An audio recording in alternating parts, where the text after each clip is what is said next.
একটা গ্রামে পিন্টু আর মিন্টু নামে দুই যুবক বাস করত। তারা দুজনেই বেকার। দিনমজুরের কাজ ছাড়া গ্রামে আর কোনো কাজই তারা দেখতে না।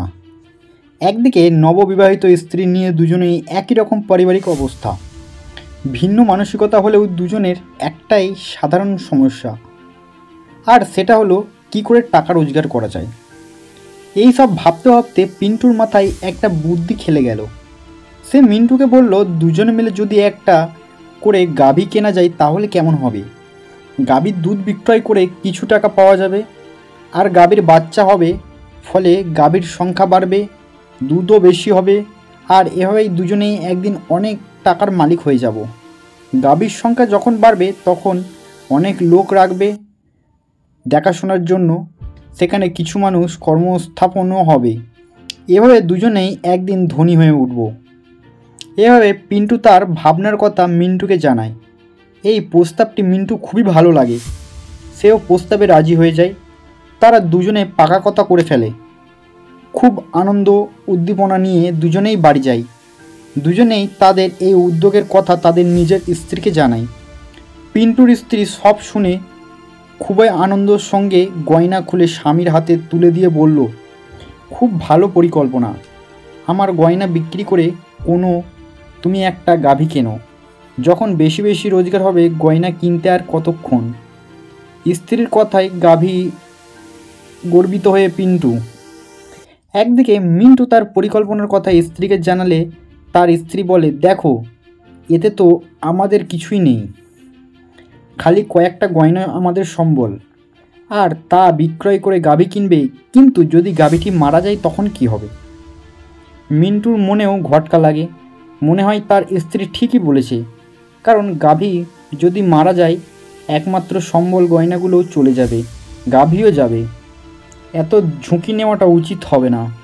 পরের দিন দুই বন্ধু দেখা হলে মিন্টু বলে, ভাই পিন্টু, গাভী যদি মারা যায় তাহলে। পিন্টু তখন বলল, এত নেগেটিভ চিন্তা করিস কেন? কেনার আগেই গাভী মারার কথা ভাবছিস? আর গাভী কেন মরতে যাবে?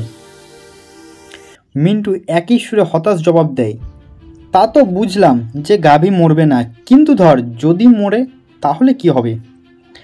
পিন্টু অত্যন্ত স্নেহ ভরে জবাব দেয়, তোর তাহলে এই জবাব আমার কাছে নেই। মিন্টু বলে, এই তাহলে জবাব আমার কাছে আছে। আমরা বরবাদ হয়ে যাব, সব হারিয়ে নিঃস্ব হয়ে যাব। অত্যন্ত বেদনাদায়ক হয়ে পিন্টু বলে, কিন্তু তুই কেন বারবার ভাবছিস যে গাভীটা মারা যাবে? একটু অন্যভাবে ভেবে দেখ, গাভীর দুধ দেবে, আমরা বিক্রি করব, প্রথমে পয়সাগুলো জমাবো, তারপর আরও গাভী কিনবো। অনেক পয়সা হবে, যখন অনেক গয়না কেনা যাবে, বাড়িও বাড়ানো যাবে। এভাবে বড় দুধের ব্যবসায়ী হয়ে উঠব দুজনেই। কিন্তু মিন্টু ওই এক ঝুঁকি নিয়ে জেকের ব্যবস্থা, টাকা গয়না সবই হবে, তখন গাভীটা বেঁচে থাকবে? এরপর অনেকেই বোঝানোর পরে মিন্টু তোতা পাখির মতো বলতে থাকে গাভী মরার কথা। পিন্টু আর বুঝতে পারে না, শুধু বলে, দেখ মিন্টু, এরকম ভাবলে তুই কোনোদিনও কোনো কাজ করতে পারবি না।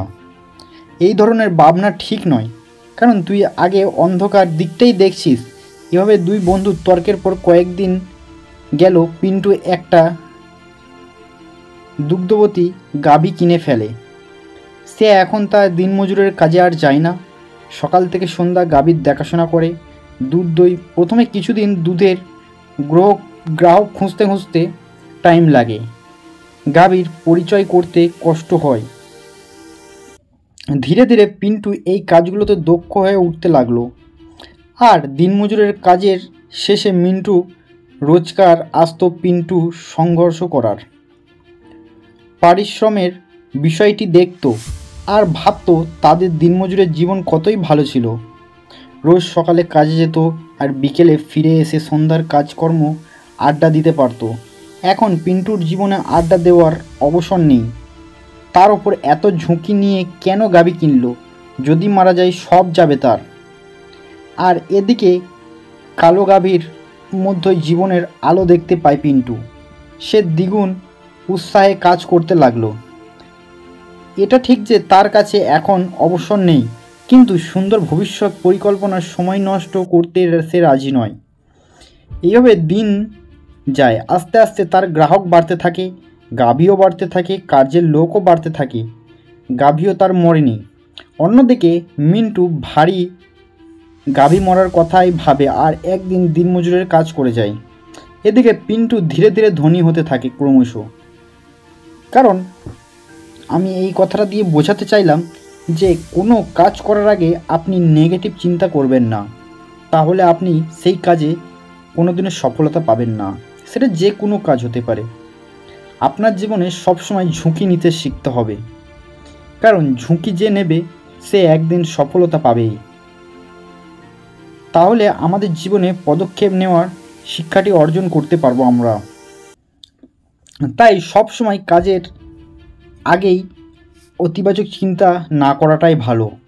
সবসময় আপনাকে ভাবতে হবে যে আমি ওই পথটাই যাব কী করে, আমি সবার আগে আগাবো কী করে। আপনাকে রিস্ক নিতে হবে। তাই আমি এই গল্পটি আপনাদের এখানে দিয়ে বোঝালাম যে রিস্ক না নিলে আপনি জীবনে কোনো কিছুই করতে পারবেন না, আপনি জীবনে সফলতা পাবেন না। তাই ঝুঁকি নিতে পারলে জীবনে সাফল্য আসবে। No risk no gain. তাই ভিডিওটি থেকে আপনি কী শিখলেন সেটি আমার কমেন্টে অবশ্যই জানাবেন, আর ভিডিওটি আপনার বন্ধুদের কাছে শেয়ার করে দেবেন। আর ভিডিওটি ভালো লাগলে লাইক এবং সাবস্ক্রাইব করতে ভুলবেন না। Thanks for watching.